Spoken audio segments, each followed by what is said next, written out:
한미 정상회담이 25일에 열릴 것으로 가닥이 잡혀가고 있는 상황입니다. 추가적인 관세에 대한 문제라든지 한미 동맹과 관련된 문제들이 테이블 위에 올라갈 것으로 보여지고 있는데요. 이에 따라서 시장 참여자들은 이러한 부분을 어떻게 전망하면서 투자 전략을 세워봐야 할지 큰 그림을 그려보는 시간 마련을 했습니다.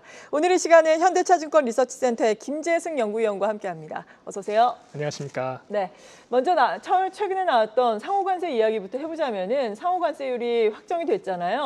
15%로 확정. 우리나라가 대미 수출 비중이 상당히 높은 만큼 대미 수출에 미치는 영향도 사실 객관적으로 보자면 적지 않잖아요. 맞습니다. 어느 정도 영향을 미쳐야 될까요? 사실 대미 수출 비중, 한국의 대미 수출 네. 비중은 19% 정도로 사실 중국에 이어서 두 번째로 2위를 기록하고 있습니다. 그렇기 때문에 이번 상호관세 부과는 대미 수출에 대한 부정적인 영향은 당연히 있을 수밖에 없을 것 같고요. 하지만 특히 자동차 같은 경우에는 대미 수출에서 가장 큰 비중을 차지하고 있고 또한 미국에 대한 의존도가 상당히 높기 때문에 타격이 더 크다고 좀 전망되고는 있습니다. 하지만 하반기에 대미 수출이 크게 줄 거라고는 생각하고 있지는 않습니다. 오히려 이렇게 관세 부과에 대해서 비용으로 기업들이 좀 감내하는 경향이 좀 강한 것 같고요. 가격을 올리지 않고요. 네. 또한 거기에 추가적으로 글로벌 무역이 다시 살아나는 과정에서 한국 수출에 대한 제품에 대한 수요가 늘어날 수 있다고 전망되고는 있습니다.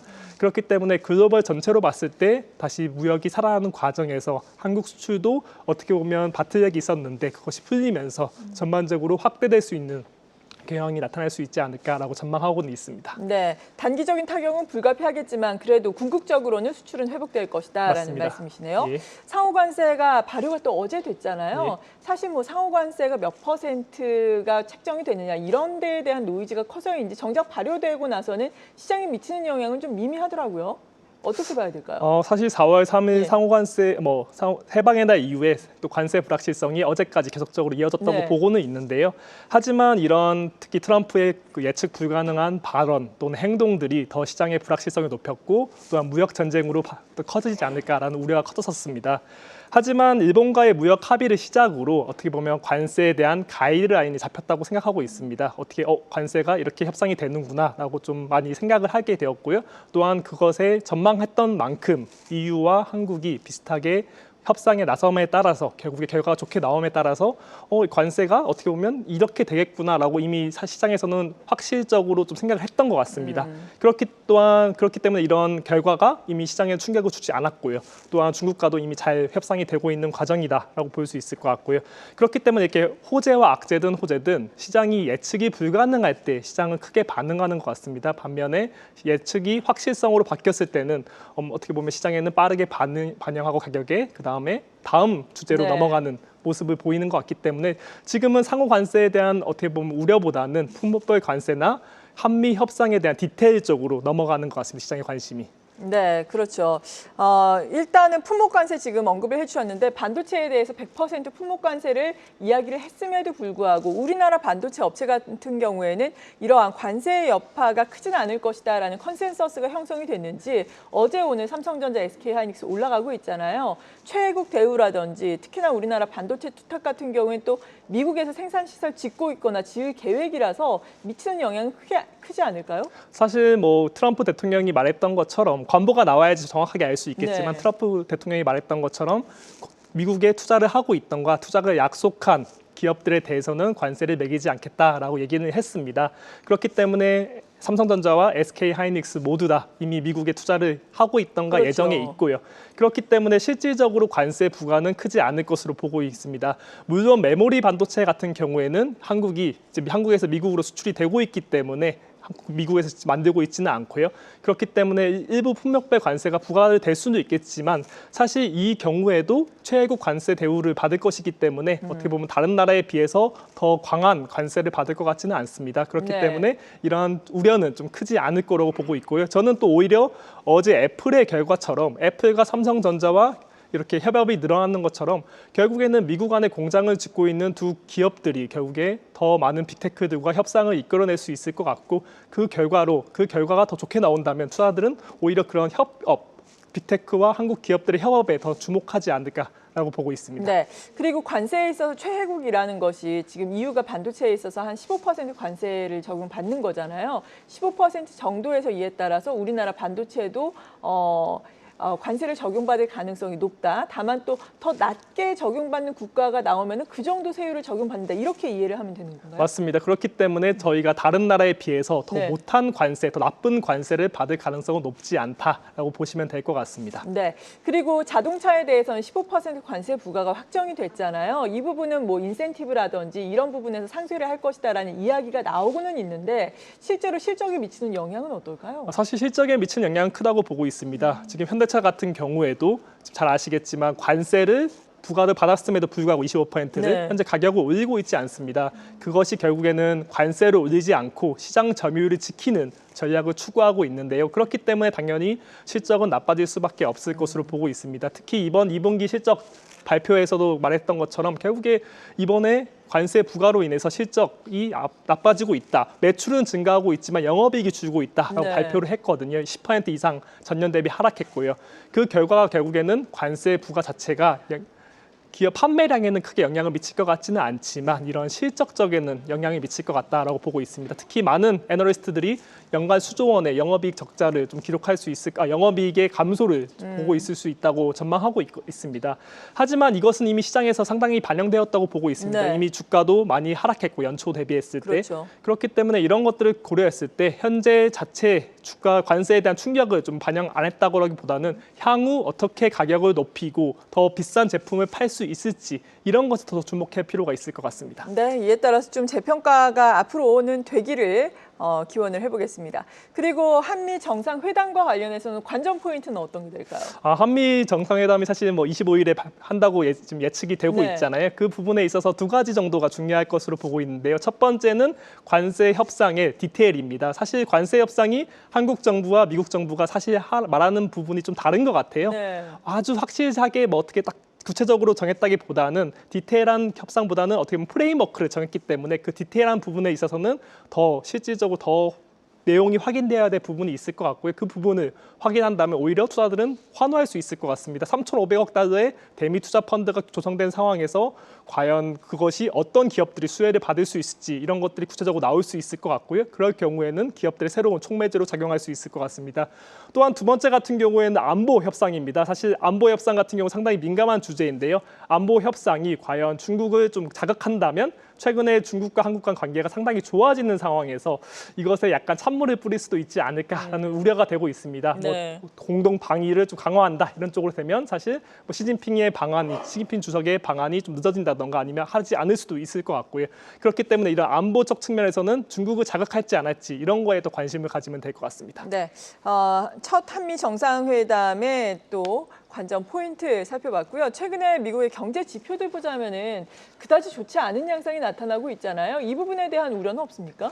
사실 이번에 얼마 전에 발표되었던 미국 고용 지표가 상당히 부정적으로 충격이었죠. 나왔잖아요. 그것이 결국에는 미국의 고용이 나쁜 게 결국에는 미국 경기가 관세로 인해서 영향을 받고 있는 게 아니냐라는 우려가 높아진 것 같습니다. 사실 미국 고용 지표는 다른 지표가 다 나빠짐에도 불구하고 유일하게 나쁘지 않았던 모습을 보이고 있었거든요. 하지만 고용 지표까지 나빠지면서 미국 고용 경기가 정말 나쁜 게 아니야라는 좀 우려가 높아진 것 같습니다.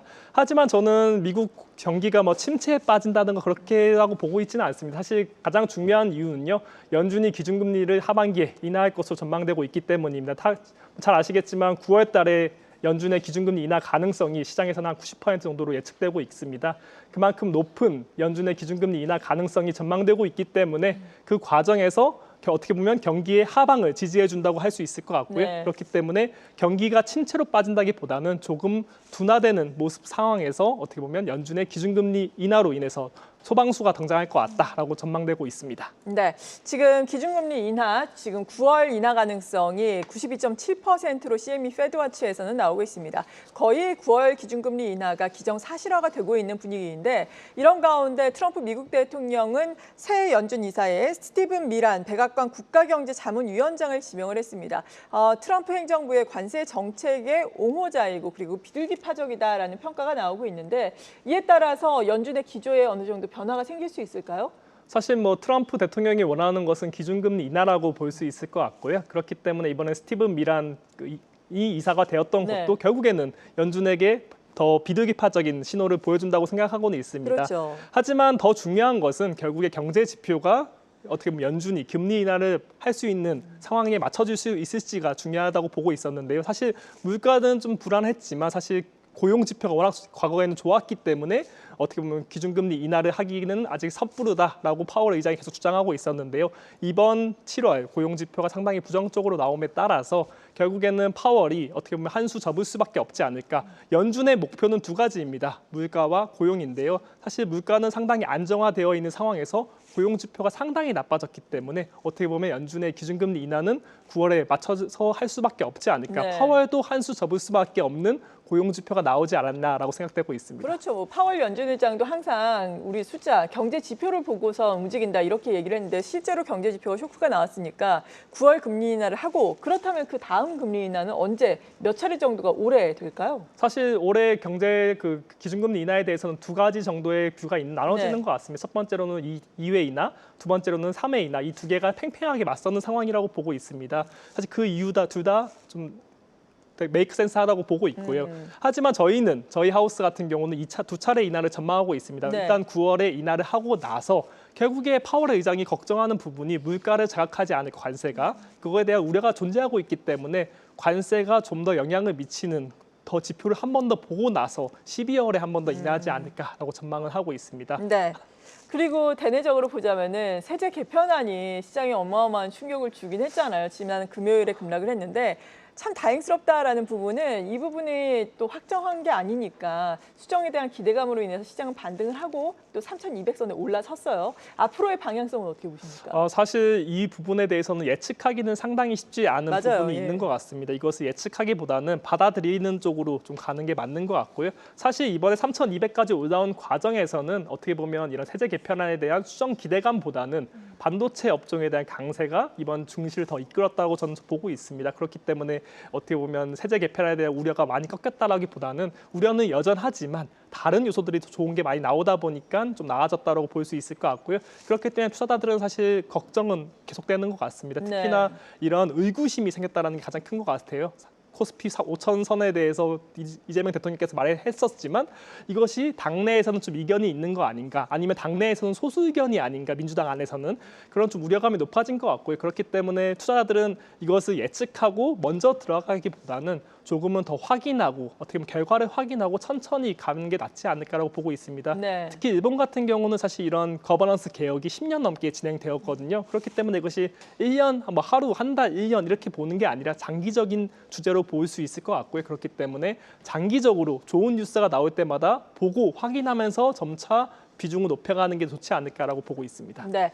그리고 최근에 실적 시즌이 돌아가는 양상을 보자면은 시장에는 유동성이 풍부하다 보니까 이런 가운데 또 지수는 못 가다 보니까 유동성이 실적을 발표하는 기업들에 그냥 확확 쏠리는 게 맞습니다. 느껴지더라고요. 동종 업계 내에서도 주가가 기업별로 실적별로 또 차별화되는 양상이 나타나고 있는데 이번 실적 시즌 어떻게 평가하고 계십니까? 사실 이번 실적 시즌 같은 경우는 예상됐던 경우다라고 보면 될 것 같습니다. 이미 관세 무풍지대로 예상되었던 뭐 조선, 기계 그런 업종들, 전반 유틸리티 그런 업종들이 전반적으로 전망치도 상당히 높아졌음에도 불구하고 잘 맞췄고요.